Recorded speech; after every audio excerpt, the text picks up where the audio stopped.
Welcome to another Blood Brothers episode. We are well into our hundreds now, and I'm on my own tonight, which is, well, I'm not on my own. I have a guest, but I haven't introduced him yet.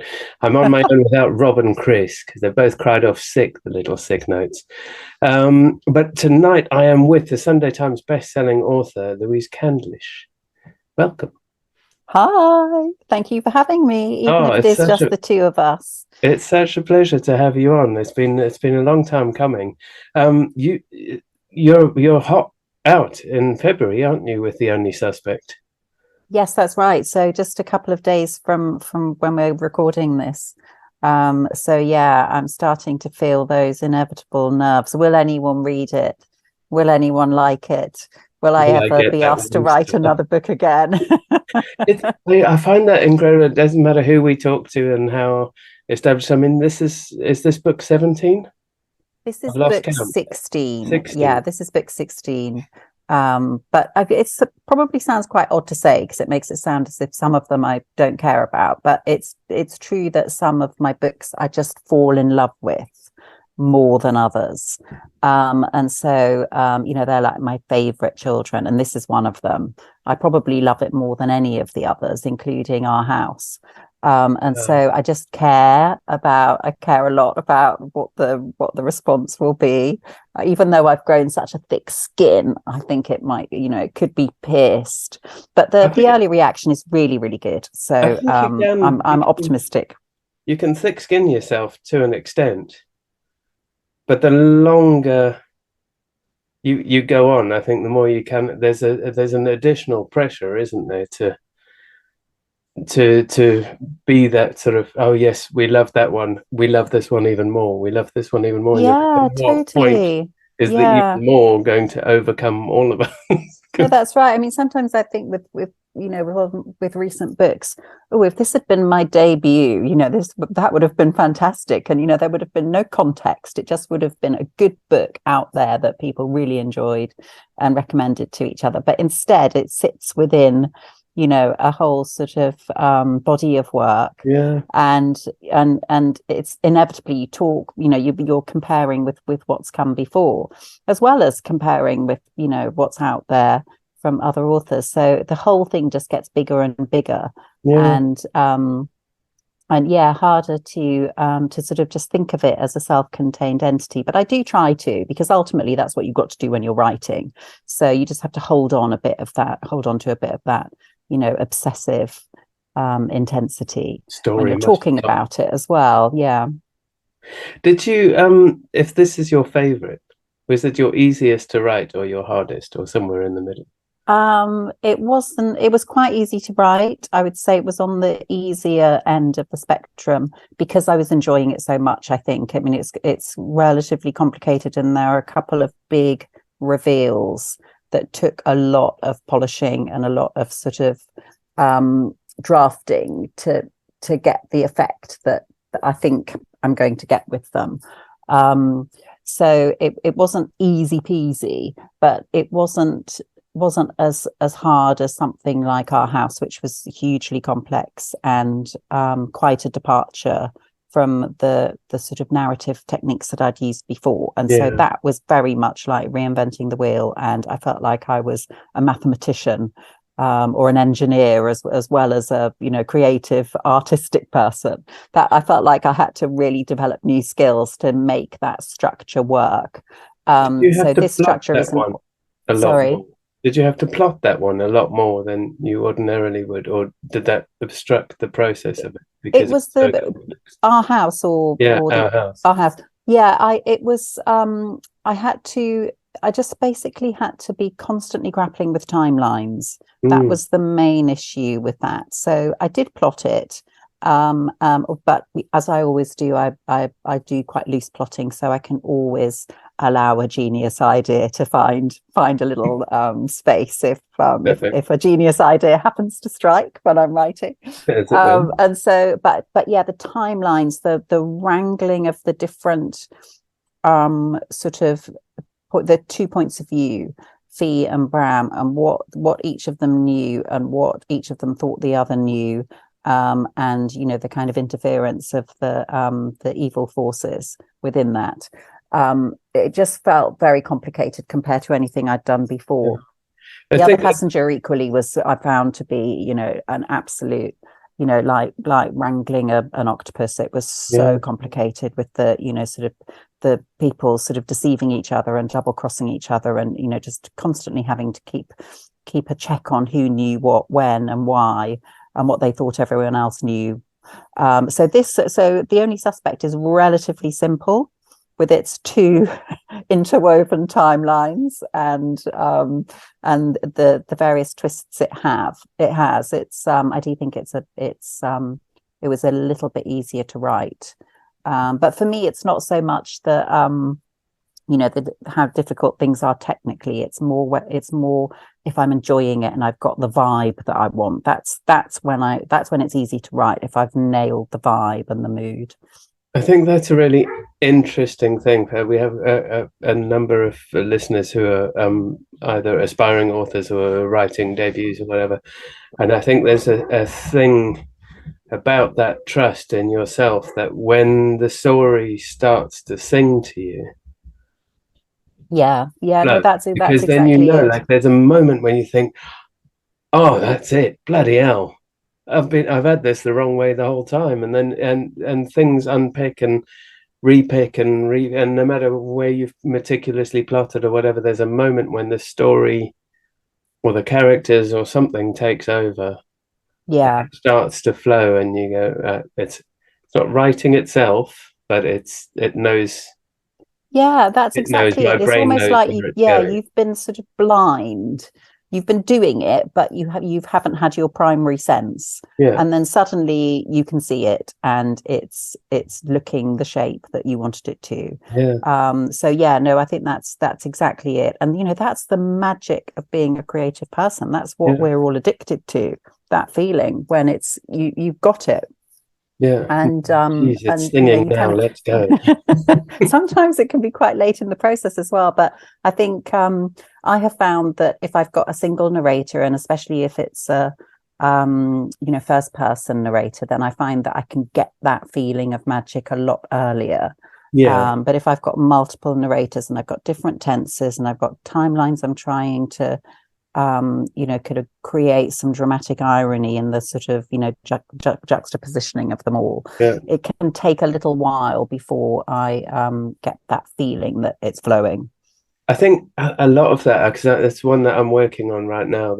That's the same, and it's multiple the storylines, multiple characters who are all influenced by one single event, and I think you spend a lot of time trying to avoid being the all-knowing, omnipotent author within that. Like your characters have to Yeah.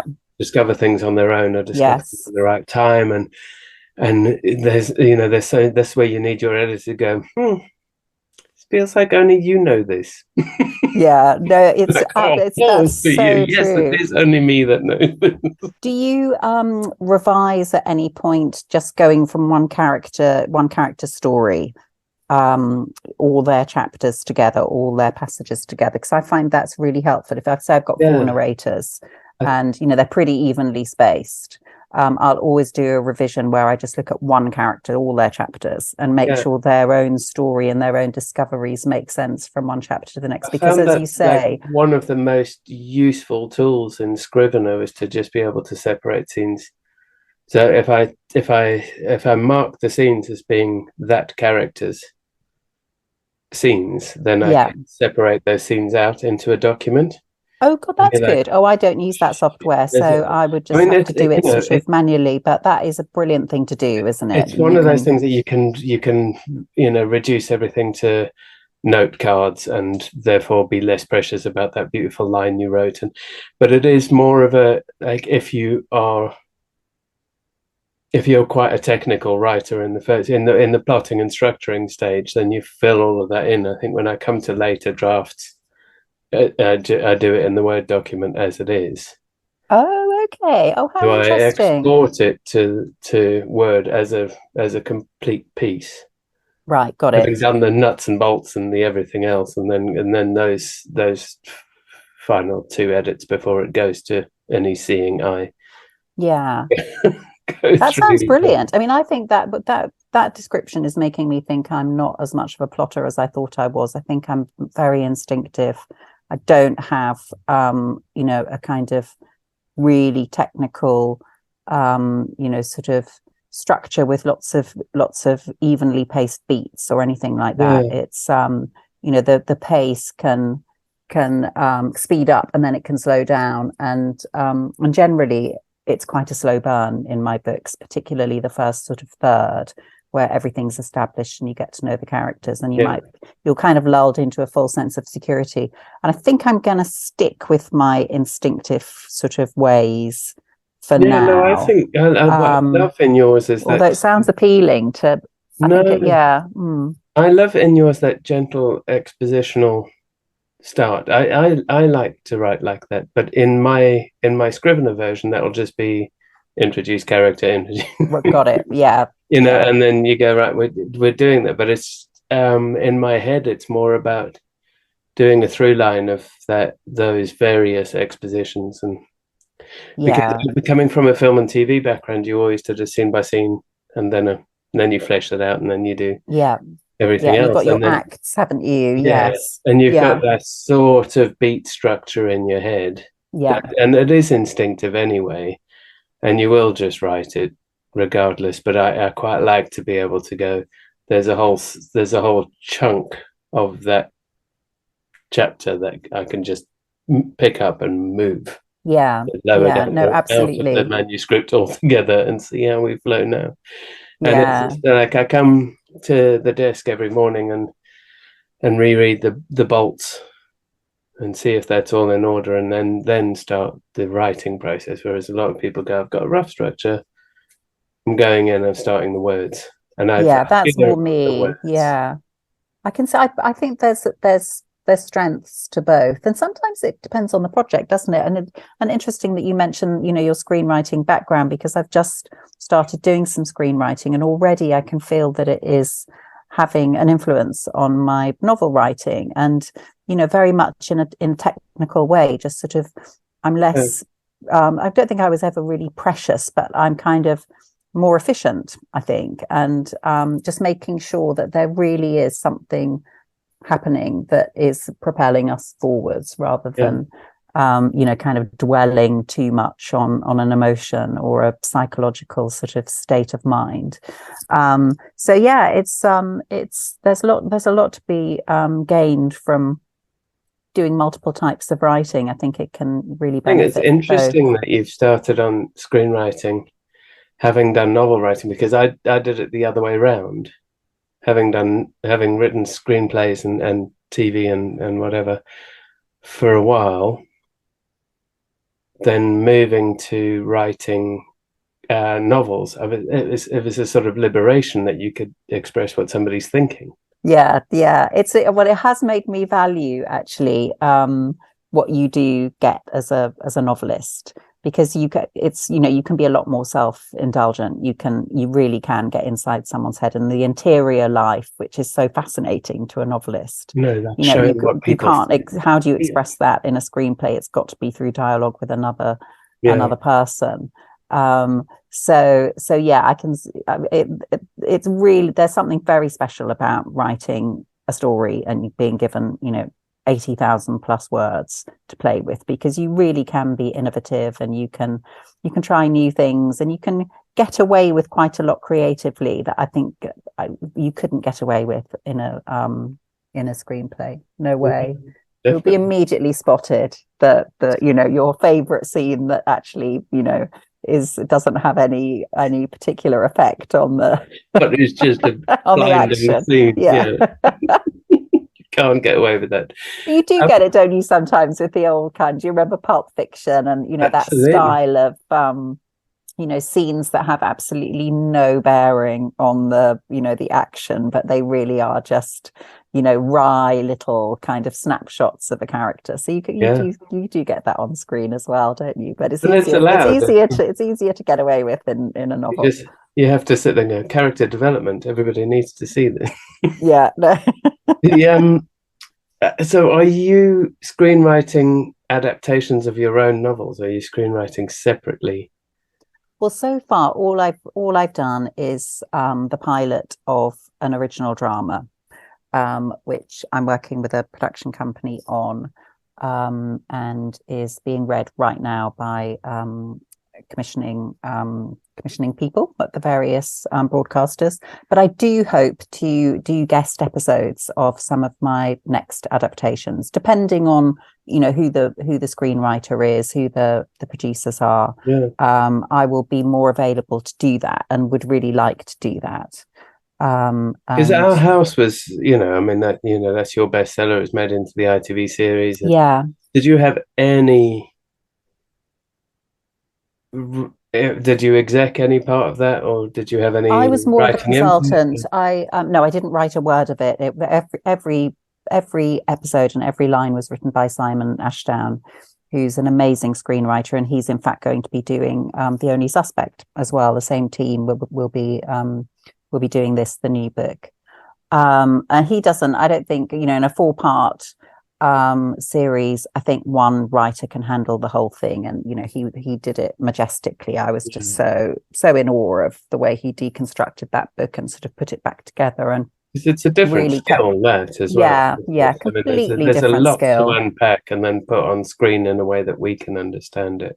Yeah, no, absolutely. And I do think the best adaptations are those that are very close to the book and very true to the book. One of the favorite things of mine over the last year has been the adaptation of Life After Life, the Kate Atkinson. Yeah, And it's right, quite hard right. I'd be hard pushed to think of a single line in that series that wasn't from the book. I mean, it was so true to the book. It was just a perfect adaptation. But, sometimes I think screenwriters want to use a book almost as inspiration for something else, or they can absolutely see a gap, and particularly when you've only had one narrator in the book and it's a very psychological slow burn thing. Of course there's a necessity for other points of view and for opening it out. So I think it really depends.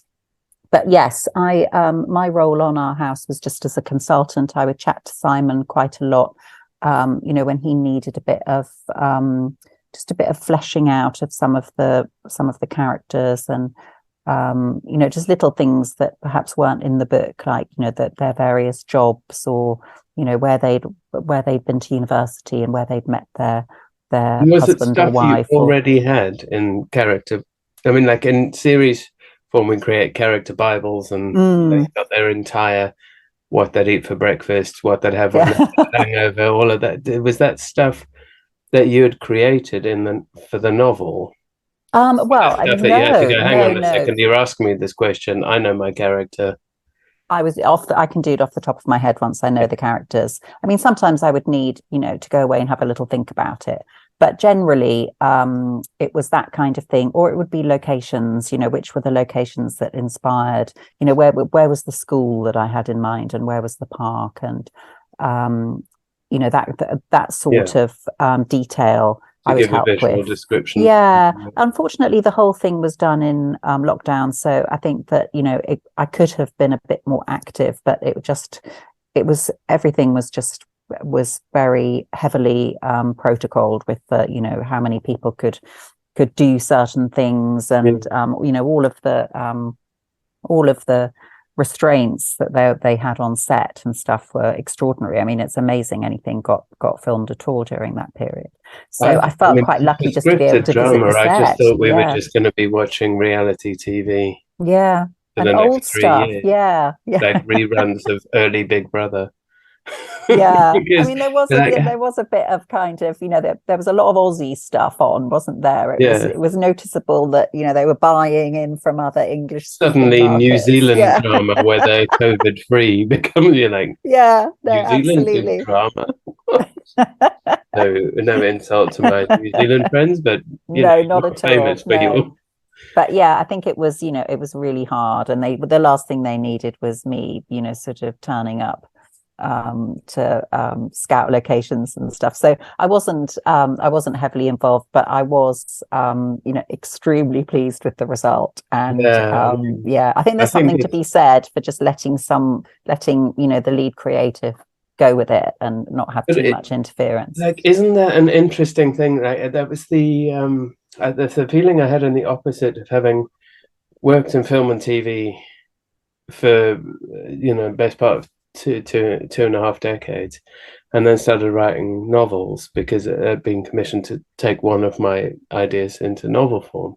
So how difficult can that be? It's just a lot more difficult than we'd thought. But there was a point at which that book was about to come out, and I thought, apart from me and the editor, nobody else has had anything. I can't hide behind anything else. These are my words that have been made better by an editor, but effectively it's my name on the thing. Whereas with film, everything I've ever done in film and TV, the writer's the last person to ever get invited to the awards. Is that true? That's terrible. No, that's absolutely awful. I mean, it's definitely, we won a the number of people well done, involved everyone. in a script is extraordinary, isn't it? Compared with a novel, as you say, it might be. In my case, it would be my agent and my editor, and we with some of my books will ask other people to read it, an early draft, so we can see if the twists are working. But otherwise, it's a tiny little close circle of people who those read comments that come back in review or on Twitter or on whatever, when it's suddenly that's what's trending that day, you go, Christ, that's me. I'd never had that experience before. Now you're having it the other way around. Yeah. But I think it's quite enviable. I mean, it's basically you're more high profile. As a novelist, you're the marketeer. You're selling the work. But with the screen, you've got actors to, they've got the star power. With Our House, no one was remotely interested in talking to me or Simon because they had Martin Compston and they had Tuppence Middleton and they had Rupert Henry Jones. They're not even. I mean, no one's even interested in the director, are they? In a lot of cases, it's the stars. But with a novel, you are the thing. Yeah, we're all there is. With a novel, so you can be. Lots of authors are quite reluctant to do it because they don't feel like they're natural kind of entertainers.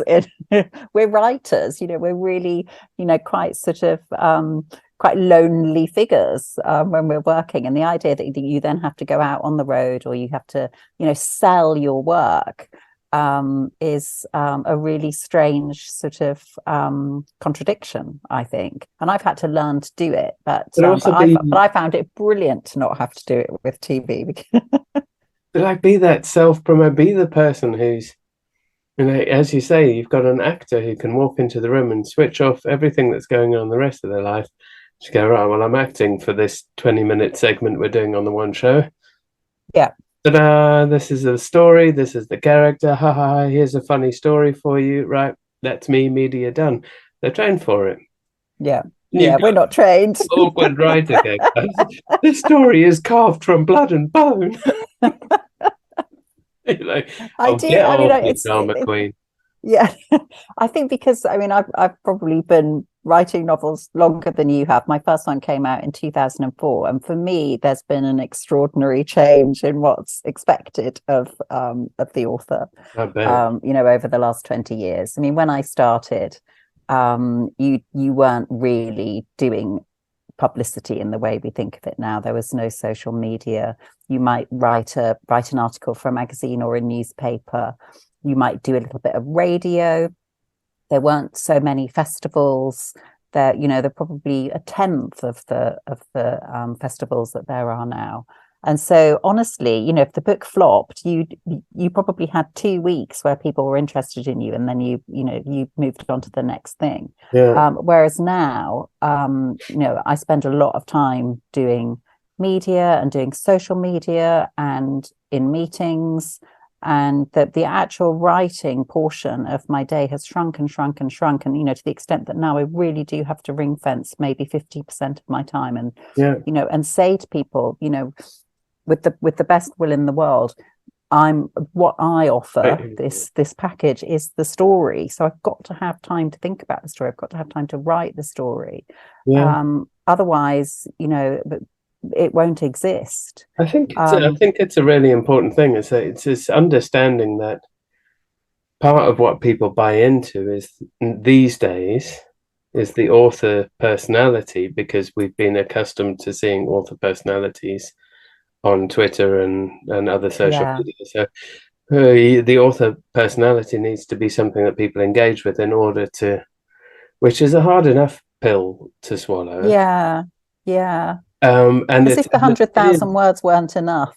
yeah, and it's a mind drain, isn't it? And Yeah. then now you're sort of sitting in a position going, am I even being heard? Where are we moving with this? Is this platform? What's the next platform I have to learn to use? Are you not going to get me on TikTok? Really? Do I have to get on Yes. Oh my TikTok? God, Now we I all have to have learn these bloody dancing. conversations. Yeah. No, this. And you're like, really? All I want to do is sit in my quiet room with my theme music playing that makes me think of the story I'm writing and put these words out, and then some other bugger can read them and go, they're all right or they're not all right. Like, It it's has. a creative It's been a process that all of a creep. sudden you're a Yeah, performer. it's been a creep. I think it's every year there's just these new extra things that the author does. Because now all announcements on every level are made by the author rather Yeah. than by the press or by the publisher. It's So you're my first you're book was 2008. revealing everything. And So it in is, but it has been a 2000, creep. I think it is. It's just like an incremental, oh, can you Mm, post this? But my first book was 2008. And I remember it was with a German publisher that had commissioned it first. So there was nothing in the UK. It was coming out there first.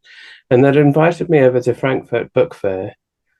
And then they were like, "Oh, right, well, you come to this party and there'll be people there." And you're like, "Oh, that's really sweet of you to invite me." And when I got there was like red carpet and they're like, you're how the wonderful. person. And I was like, "No, I think you've got the wrong guy." Because there'd been absolutely nothing in the UK. So, and it had all come out in German language first, and then in Chinese Mandarin, and the English one wasn't coming out.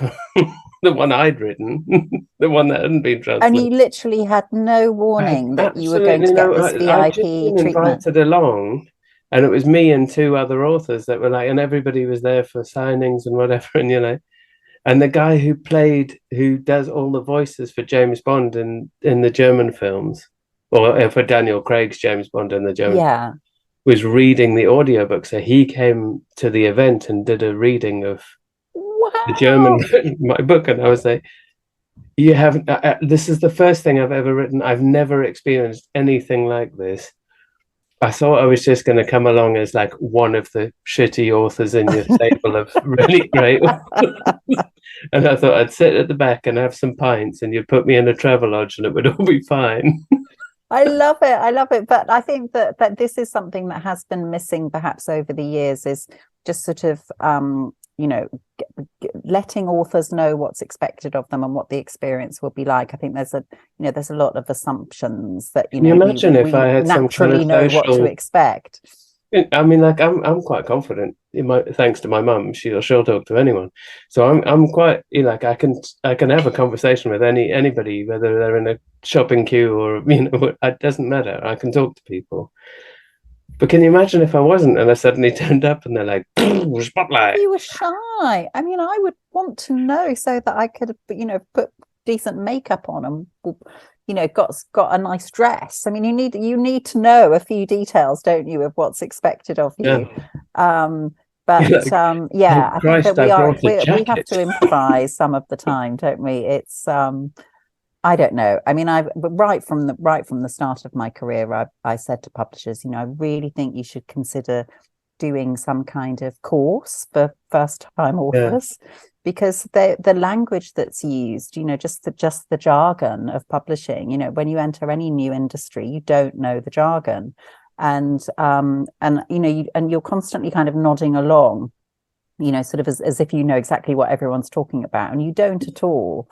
Like, And oh yeah, no, we'll do yeah, I that. mean, it could all be solved with just a little sort of 1 day course. And Yeah, maybe some publishers do it, but I or would even a really have handbook. loved that. And Like then when even social media began, it would have been great to have had some workshops for authors.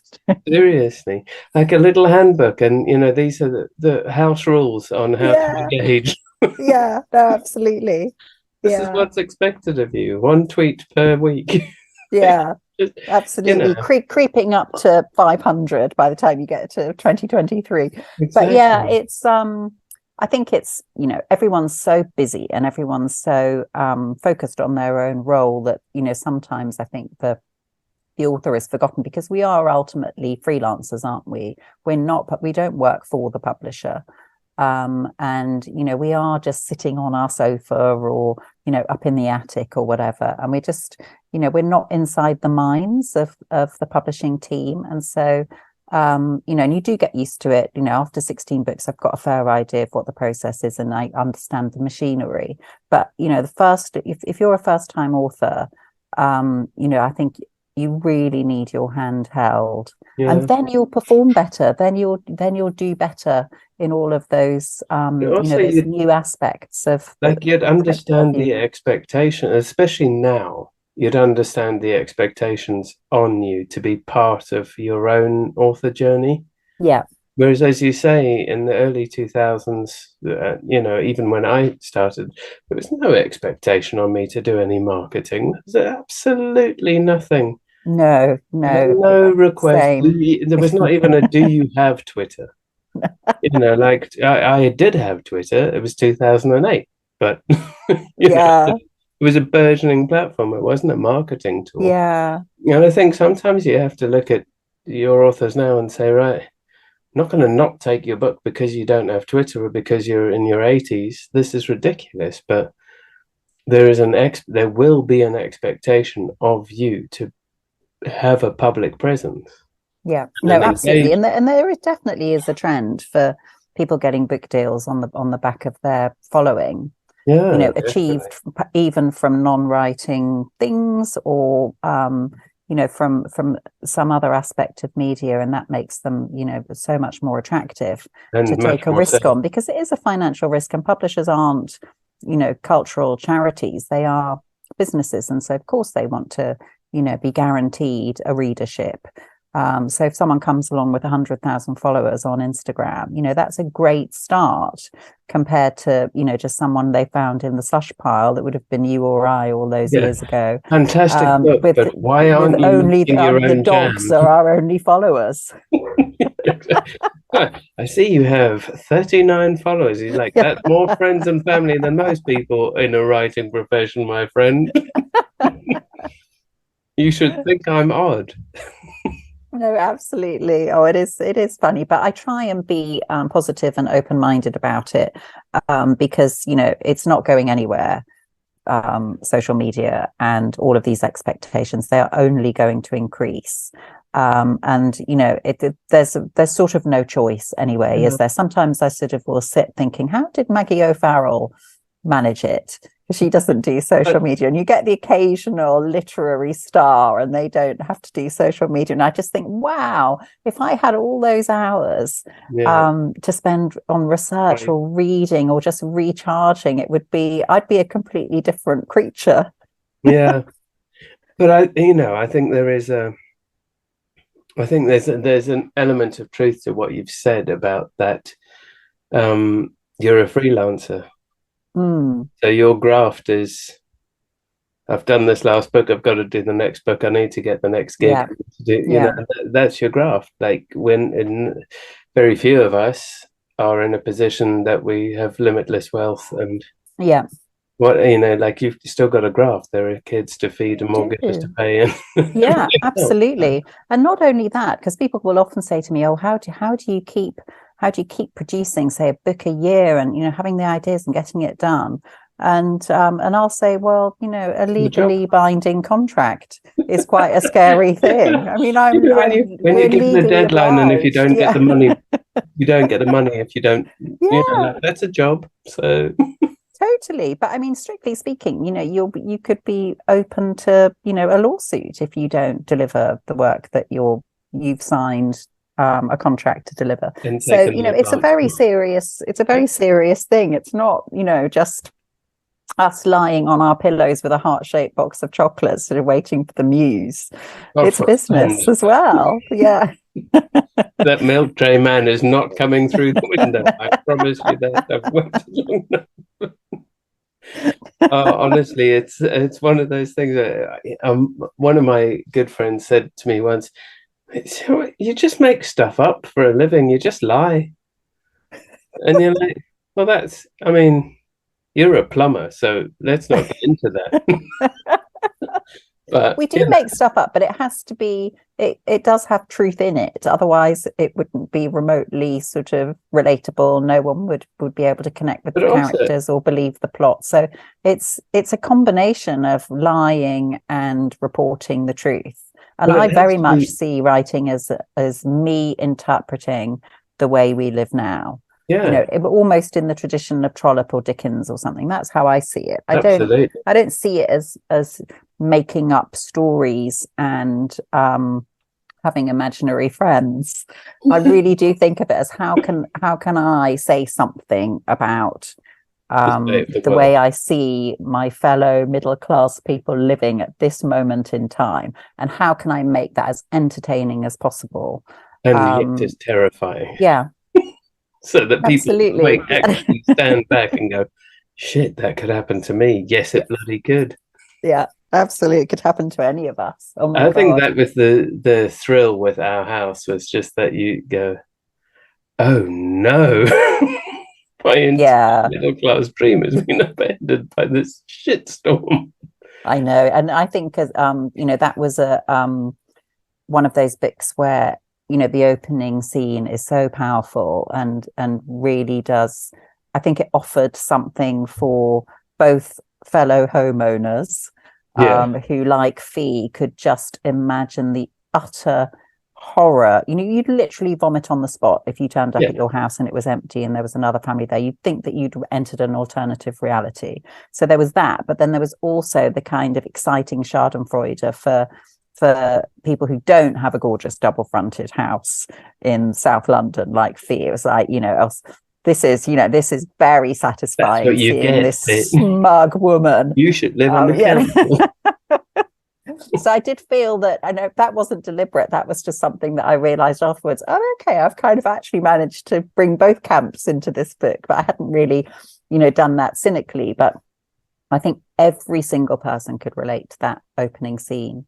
And yeah, it's been a, you know, it was a great turning point for me, that book. And even before it was published, it was, you know, the reaction I was getting to it within the industry, you know, really gave me faith again, because I had been quite close to giving up before I started writing Our House, because I'd gone through a bit of a low spell, feeling a bit, you know, sort of underappreciated and also not making any money. We were talking just now about, you know, we're working for money. This isn't a hobby. There's I no think people inherited have wealth this here. sort of There's no trust fund in the Candish family, let me tell you. people have this sort of understanding that if you're writing, then you must, and even if you're middle class and writing, that as you say, there's no trust fund in the Candlish family. There's no trust fund in the Coleman family. There's not even a university degree apart from mine in the Coleman family. It's just, and mine was as a shower of shit, as I told you before. it's it's one of those things where you just go, it's just work.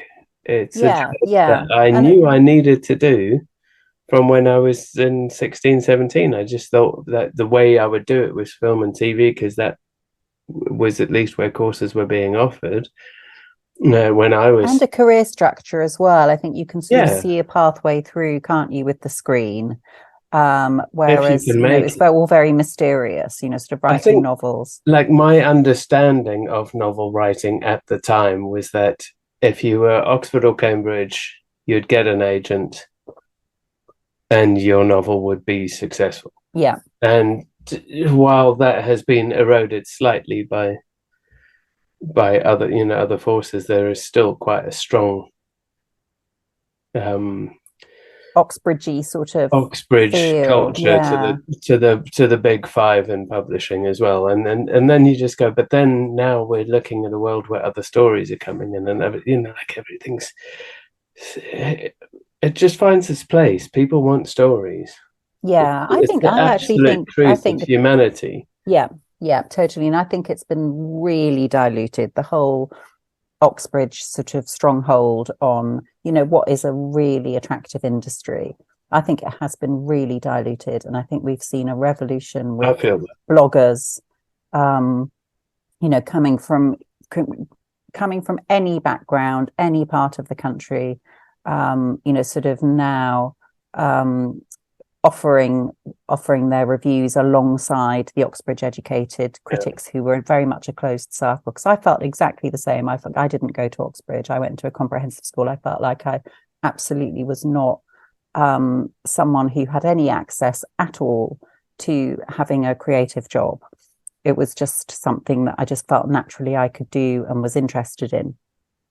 But I think, unlike politics, for instance, I think the entertainment industry has become much more democratic. And I think there is, I mean, not in terms of on-screen talent. Obviously, we've got the Nepo babies, and we've got, I think that's very, very tough to come from a background with no family connections. And none of that, sort of natural arrogance or confidence.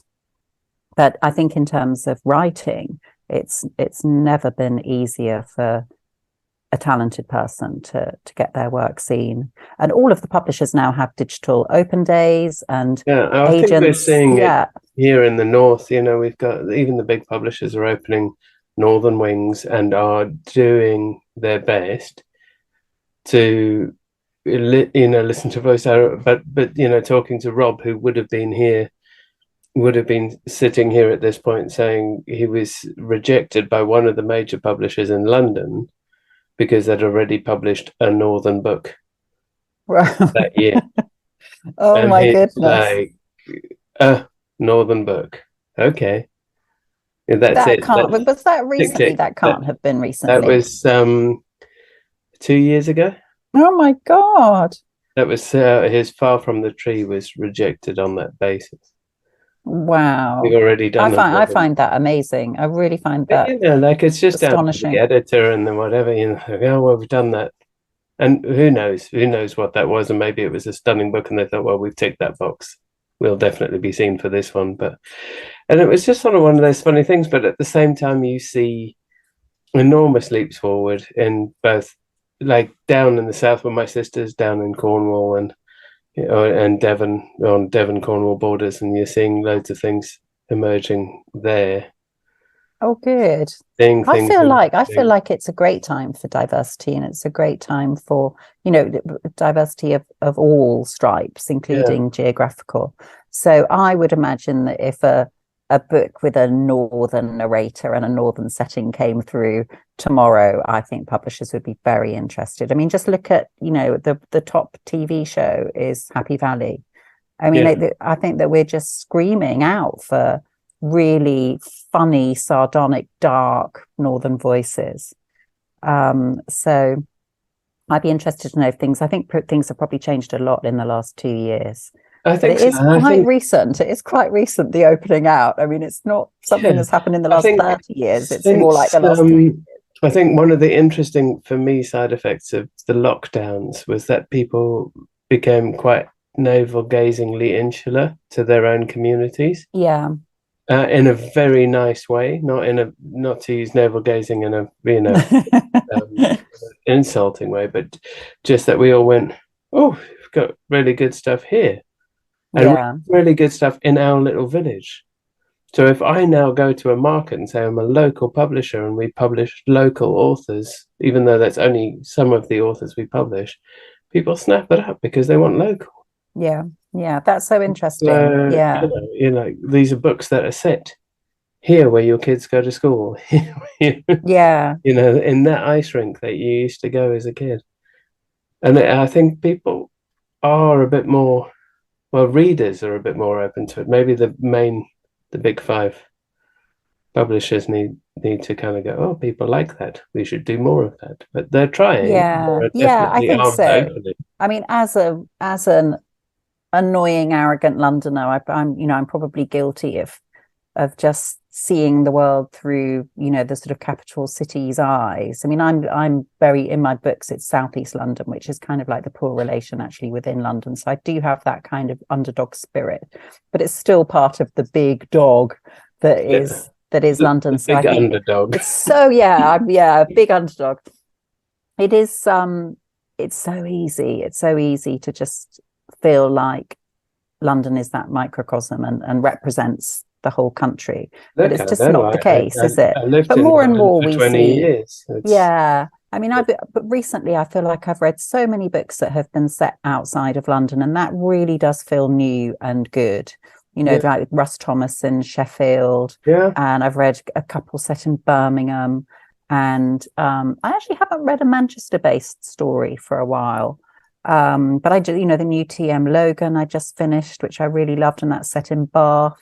And I yeah, do feel like we are seeing more regional settings in novels in British crime fiction. I mean, there's always been a lot of Edinburgh, and there's always been a lot of Oxford and Cambridge, of yeah. course. No, and exactly Um, like all of yeah, the the titular states. But I no, I think there is something to be said for you know, one of my Red Dog authors, Gordon Brown's writing stuff. The book he's about to bring out is Glasgow 1974, but that could be Newport 1974, where you know where I was. It doesn't. It's just a deprived area, and everybody that wasn't middle class will recognize those two kids in his book and go, bloody hell, that's me. That's me and my mate. We could have yeah, got into this trouble if we'd stumbled into the woods and found a gun and yeah. behind it. You know, Well, and it's just yeah, no, absolutely. I mean, there is, you know, good books do have a universality, don't they, about them? And, you know, I certainly try with my settings tend to be fictitious suburbs of London. You know, occasionally I will use a real one, but in The Only Suspect, we've got Silver Vale. Camden is obviously real for the 90s Strand.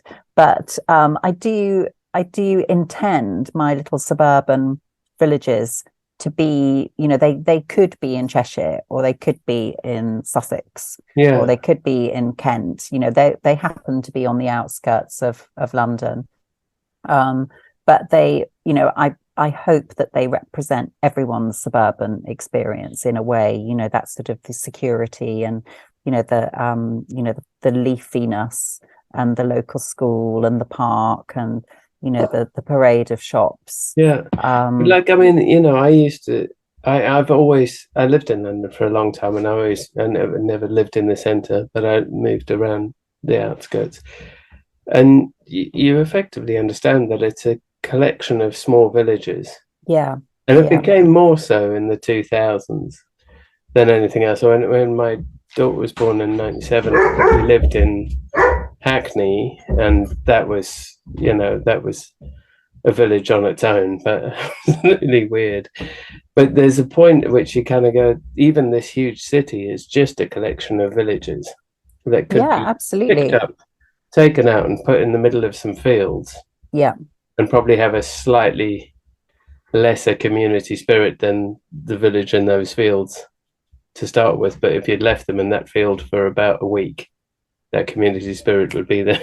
yeah, yeah. No, I completely agree. And again, I think lockdown really sort of enhanced that feeling because everyone's sort of closed ranks within their own little local village, even within London. So where I am, it you know, it does feel quite villagey. I mean, yes, there's arterial roads and there's, you know, sort of people being stabbed, etc. But Oh, there is also a, you know, just like kind of where I village. am, Yes, really. yeah, no. Oh my goodness. Um, Just got more mountains and a bit more snow, but we still have, you know, more have than our you fair so share of but have you based books around sort of hiking or anything within because I mean you've just got the most perfect local setting, haven't you, No, for I haven't. mysterious disappearances and I've stuff set a like that? series in the Lake District because they're a bit more superstitious in the lakes, and they're a bit less Mancunian. So they're a bit more superstitious, and there are more places to bury bodies. Yeah, Whereas yeah, the peaks yeah. is just you know, the bush, the scrubland dies down every winter. The reservoirs So drop down every summer. So, you know, everywhere that's good to hide a body is only good for a short period of time. Yeah, no, that's a good practical point. Whereas the lakes, you've got endless Yeah, places to hide, haven't you? and more remote, and Yeah, endless random tourists that can find them. You don't seem to yeah. have as many tourists on our side of the peaks. No, I do really like the Peak District, and I'd be up for reading a kind of hiking thriller set there. But yeah, the Lake District has that kind of international sort of recognition, and it's got that glamour, especially now. I mean, it's a really sort of deluxe place to visit now, isn't it? I mean, Yeah, I went back a couple of years ago and stayed in the most amazing hotel, and there was a restaurants with Michelin stars, and I had remembered it from childhood as being like, you were in a caravan on the edge of the water, and you yeah, might get fish and chips if you're lucky, but yeah. it had There's a really fish and chip turned van into that would come this. on a Yeah. Thursday. That was It that was was the really ticket. different. Oh my Yeah, God. But obviously the natural beauty was exactly the same. Just stunning. yeah. I Yeah. think. I mean, it is just that, isn't it? That you kind of go, well. I think wherever you set it, like in all of my books, what's essential is that small community, even if it, and I've got two that are set in cyber terrorism in London, but they're small community of very intricately woven people are the heart of it. Yeah.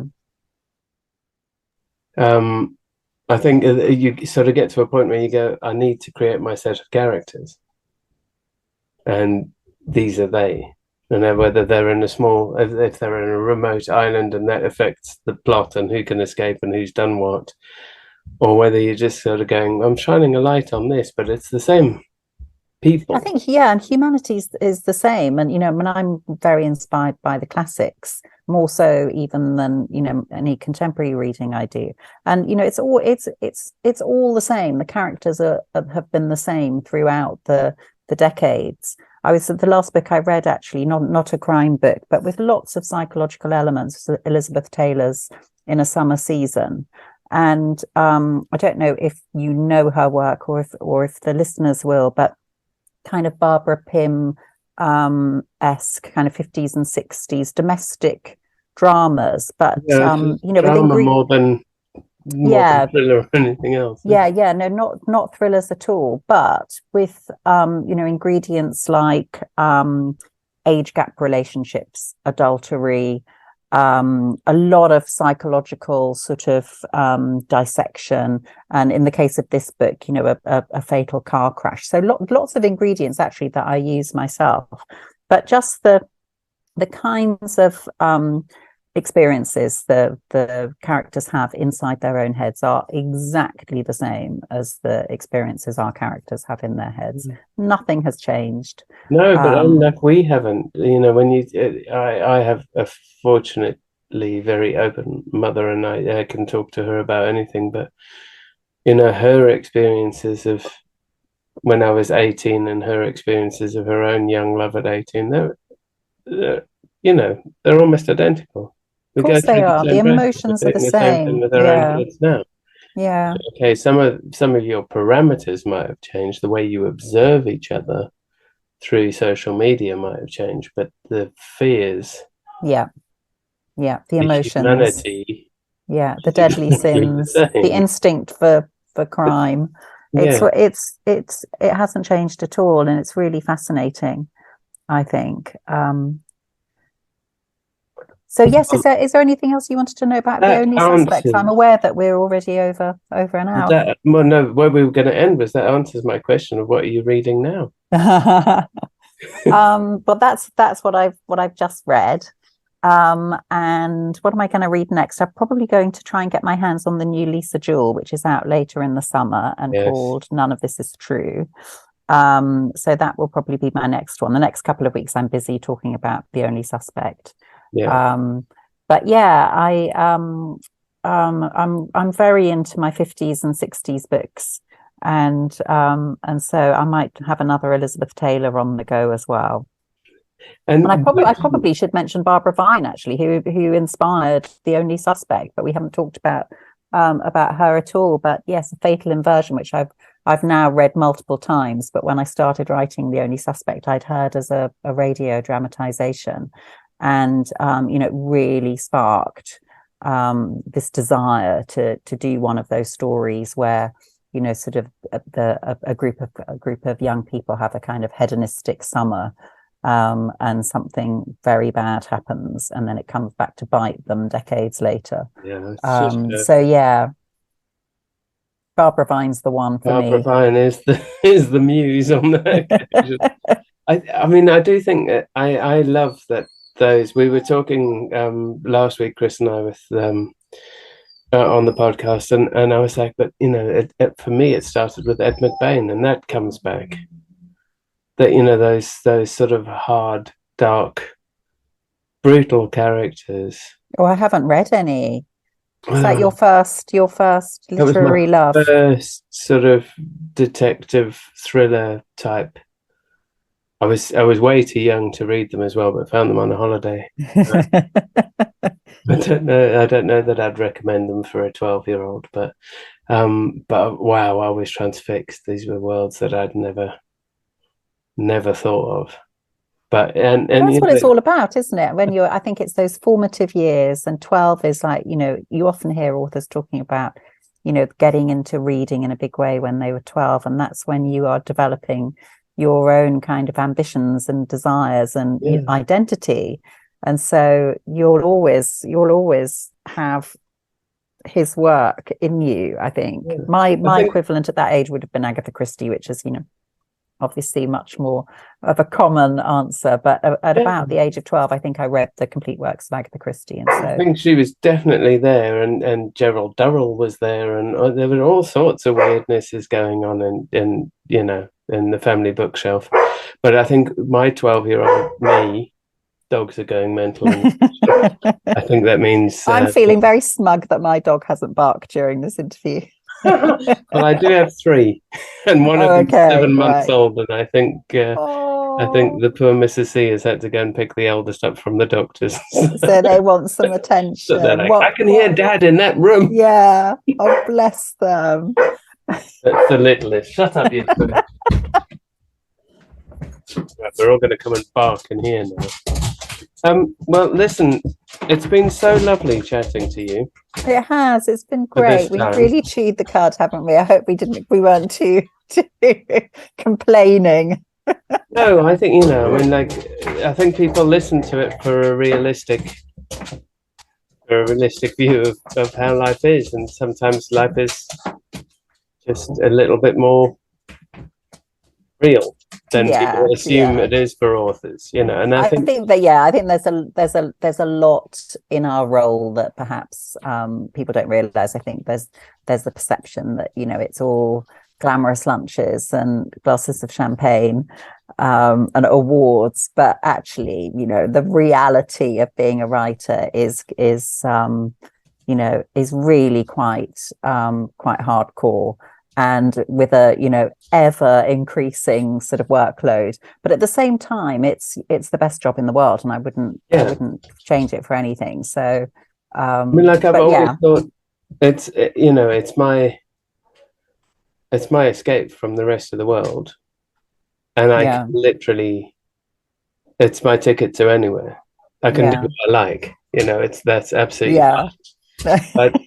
But at the same time, I think people have to understand that you are just sitting there pulling words out of the ether, making a piece of entertainment, as if I was standing up in front of you right now and doing song and dance act, and you all went, "That's the best thing I've ever seen." Thanks very much. It's never worked that way, does it? So, well, listen, I love it. Louise, thank you so much for coming on and chatting. And, it's my pleasure. Thank you for having me. Absolutely. Well, you don't need luck, but I know you feel like you need luck. But good luck with The Only Suspect. It's gonna fly like the rest of them. I hope so. Thank you so much. It will. You are a fantastic writer, and it will just constantly entertain. And I can't wait to see it on screen. Yeah, hopefully news of that soon. But You yes, thank of you so that much. soon. Well, lovely to see you, and thanks so much for coming. You're very welcome. Have a lovely evening, and I hope your daughter's okay. Oh, they'll all be fine in the end, hopefully. Tonsillitis notwithstanding. Oh, poor thing. Oh, Hopefully, bless. some painkillers will be Yeah. part of the what's She it could, called when you're released from hospital. Hopefully, she'll be yeah hopefully she'll have, she could equipped have with had everything she slightly needs to more get through it. understanding Yeah. parents who in the beginning of the day went, sounds like workshitis. I'm not, I'm really ill. You're like, workshitis seems to have come out again. But That's so mean. Oh my I know, God. we don't have a lot of sympathy. You have to literally be vomiting on the floor before you're allowed a day off. I'm a bit like that. No, I do. I do. I'm similarly hard-hearted. But then when they really are ill, oh my God, it's awful, isn't it? You just Yeah, really feel no. for I mean, them. she genuinely is really ill, but it's Well, taken all day hopefully to she'll recover. acknowledge it. She'll recover soon. Yeah, and be back to uni. She'll be fine. Great. Have a Right, lovely thank you rest of so much. evening. You're very Lovely to speak to welcome. you. Bye. Bye. Bye.